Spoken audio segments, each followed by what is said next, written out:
Hello guys and welcome to my channel Deal Heal Motivate. I am the bubbly diva Angel IQ. If this is your first time checking in, go ahead and click on the subscription button as well as the notification bell so you can be updated when we post new videos. This is our second week and I am so excited to tell you guys that we are now at 100 subscribers. Yes, 100. Super excited, like 100, and it's all thanks to you for your love, for sharing, for the amount of like so much love and encouragement. It has been nothing but overwhelming. I love you guys so much, and I just want to thank you so much for tuning in and for being a part of this journey with me. Stay tuned for more on Deal Heal Motivate.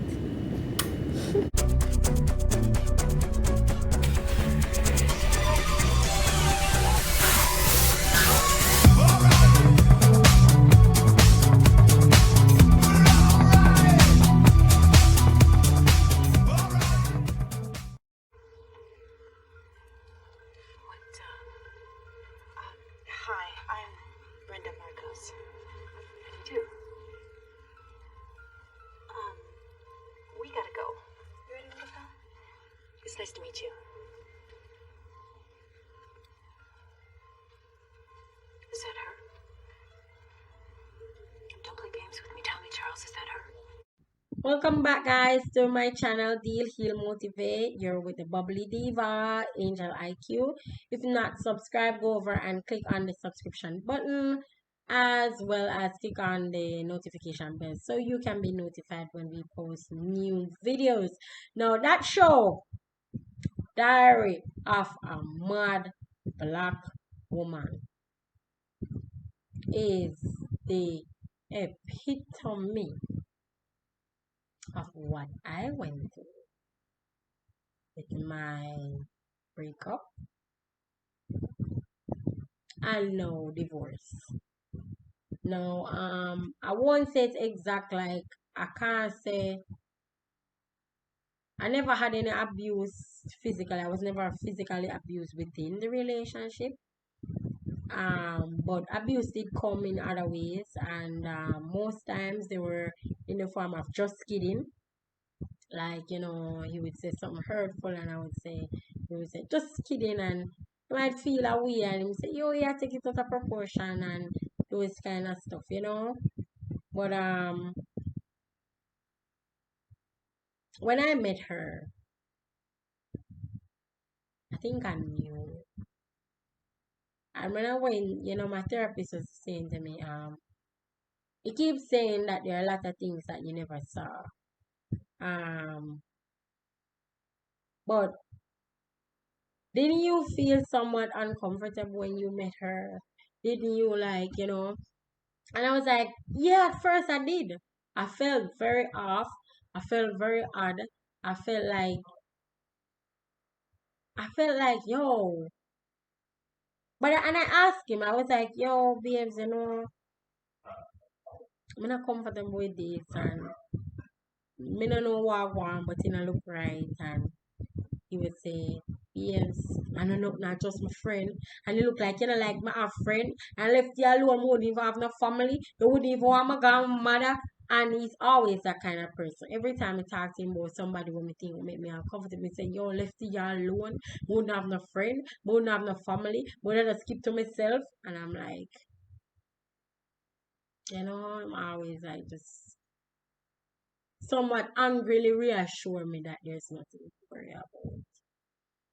But when I watch that clip, I know I feel it on my heart, feeling on my belly bottom. It's like me, I say, Ellen did know. And the look when give her when she asks, and the look when give the girl,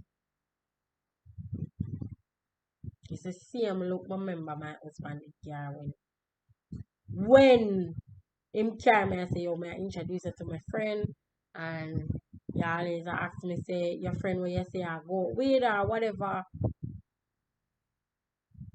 And it's like she was so nice. And of course me nice more. And I talk to her and I say, hi, and you know, as me telling them, me I need them even the day at town I look for place to rent.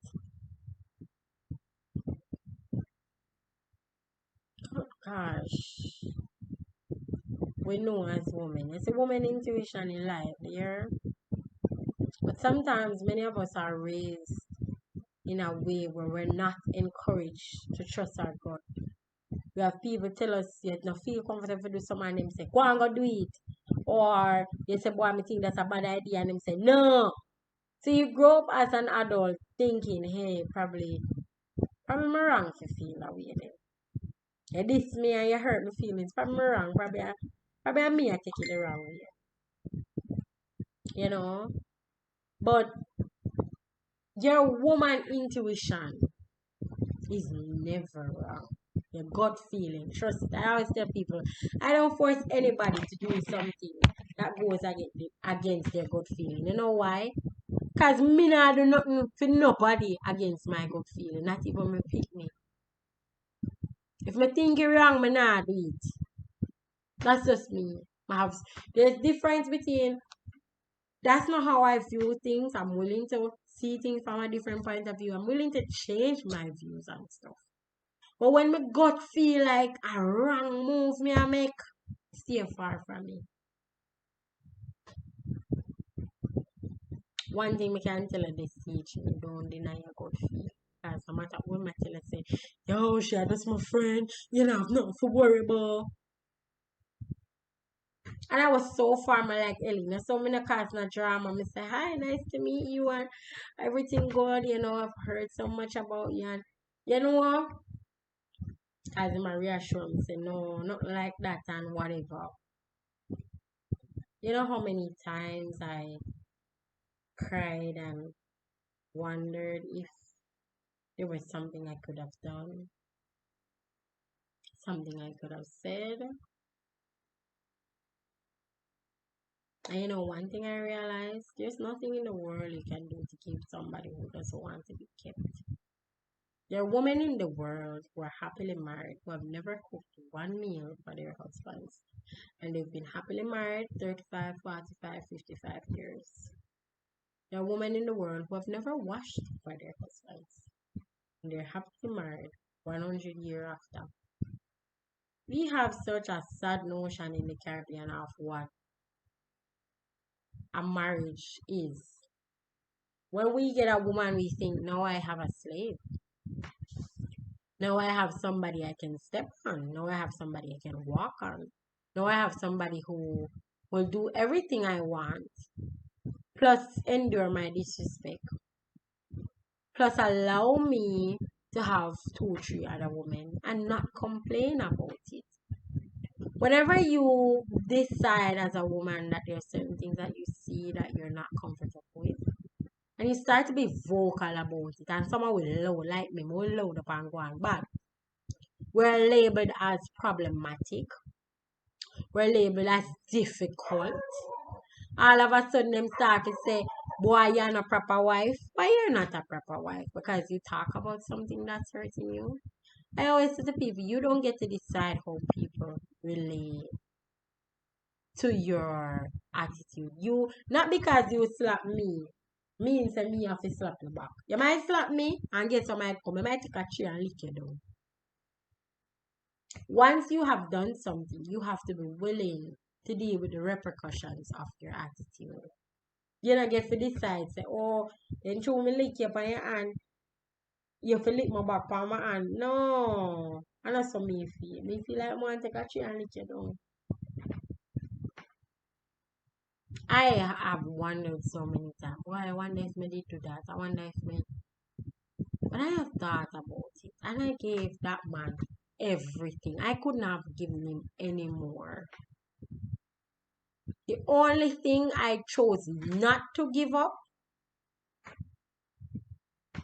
was my worth. The part of me that said to him that you're not going in the house and back and forth with me. You're not going to come at me yard, come and knock me up for sex after you're gone. You're not going to come to me, come say, you know, me have my woman out there about your wife. That's the only thing I maintain. I can tell you, I've lost so much financially because of this. Because I say, yo, I just want to move on with my life. I just want to move on with my life. I don't want to deal with them. You know, let me tell you, the court can be very good here. It looks out for us women. It looks out for the person who has suffered the most. Not just women, if a man as well. And when I went, one of the first things they said to me, you're entitled for spousal support. And I was like, me no want nothing to do with that money. And you might hear person say him say this and him say that, yo. Just saying one am I making up. I believe I'm entitled to it. Don't get me wrong. I am entitled. The word entitled mean it's something you ought to get. I am entitled. As a wife, and especially for those of you in a relationship for over 5 years, you are entitled to half of everything that man owns. But I personally just want to move forward. I want to be in such a position where I can fend for my child. If him no want to send me no money, him not have to send me. And get me, he isn't. He's supposed to send the child money. Supposed to send child support. But I have just reached a point where I realize I am done. I can't bother bark after one man for doing job. I can't bother. Me think I go through enough. And if a man not realize him is a father, and if a man not realize what his role is as a husband, and if a man in life not realize what his role is as a spouse, yo, I don't want to take, I don't want to have a big son. Miss Kitty always said, I don't, me not looking a big son. I look at man. A man know where him stand. And the problem with some of us is that we are always questioning us. Then you have the mothers who are so, let me tell you something. You know, one time me used to watch news and I see your mother, them say, yo, my son innocent, and me used to wonder say if them really, like me used to say, yo, probably she really think him innocent, you know. You know, probably she really think him innocent. But the more I look at it, I'm like, I can give you my personal experience of talking to a mother-in-law about a situation, and it's like she say, yo, in idea, your fault, you know. A your fault, my son dear body, you know. A your fault. A your fault, why I'm not mind you nor your picnic. Now me I tell you. Because the reality is that many of the time I see them money behave so because them have a bugger, them have more woman on their side. We are gonna take up for them wrong. Let me tell you ladies, let us stop being quiet about this stuff. If you're in an abusive relationship, if you're one of those women, because let me tell you, we have this image that many of us are trying to portray. Oh my God, my life is perfect. I am married to Mr. Prince Charming, and even though he doesn't give me any money, and even though he's not helping me with the bills, I am just so happy to be a wife. I am so happy to wear the ring that no matter how much disrespect he come with, I am just gonna be happy. And I'm just gonna live with it and just embrace it because me a wife. What is the sense of being a wife if at the end of the day all it costs you are misery and heartache? What is the sense of that? You know, what is the sense of that? Anybody you're with supposed to be building you. And you looking out for them just the same. I don't believe marriage relationship is a 50-50. I think that's where we go wrong. I was never one